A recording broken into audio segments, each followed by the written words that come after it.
Good morning, everybody, and welcome back to The Walk. Today is Friday, September 8th, and we are continuing the study of the number 40. Today's Friday, though, I want to remind you that there is no video tomorrow. I'll be back with you on Sunday.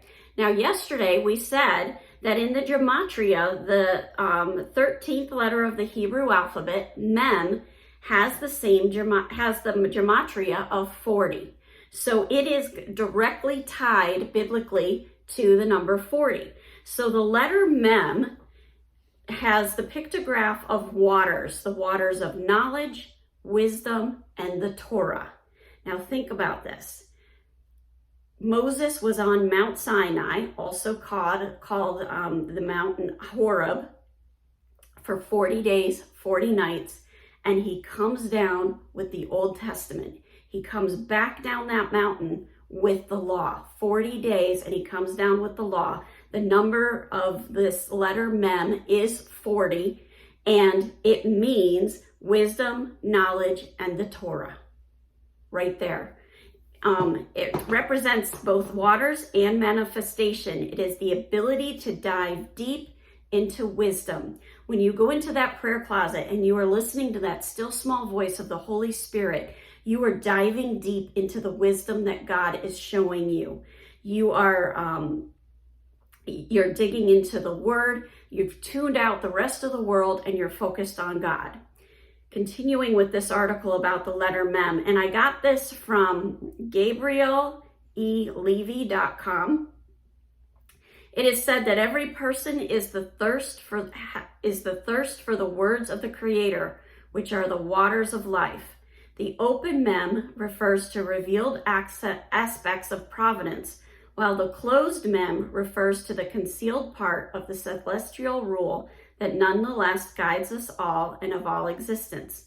Mem also repeats the time necessary for ripening and indicates to us the importance of balanced emotions and of humility. So let's think this through and really ponder this through. That Mem is said to be in every person, and it's their thirst for the words of the Creator. Now, we have a lot of people that turn their back on it. They do the best they can to deny it and pretend that they don't have any desire to know God better. But we all have some desire to know God better.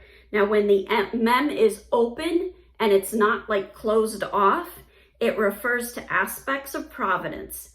And the concealed part, it's the still small voice of the Holy Spirit, all represented in this letter Mem, which has the same gematria number as 40. And then when you close it, or when it's open, where did I see it? That's when it's open.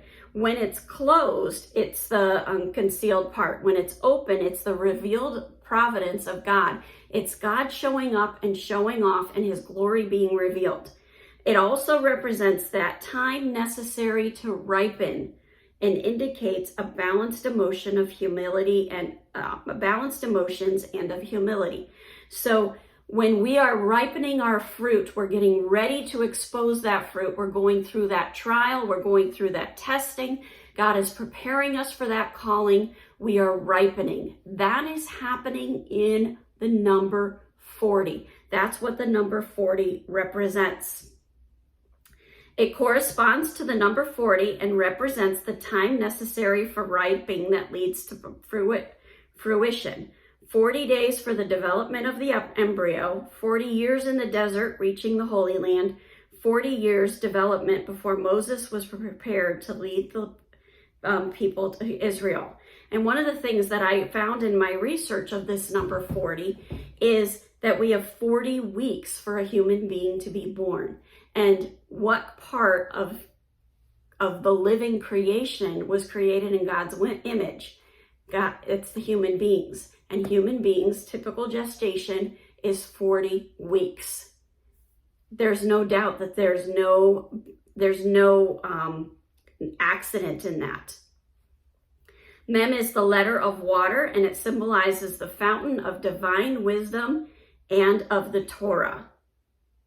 So we are in that divine wisdom. We are in that fountain of the Torah. Just as the rivers of the physical fountain ascend from their unknown subterranean source to reveal themselves on earth, so does the fountain of wisdom express the power of flow from superconscious source.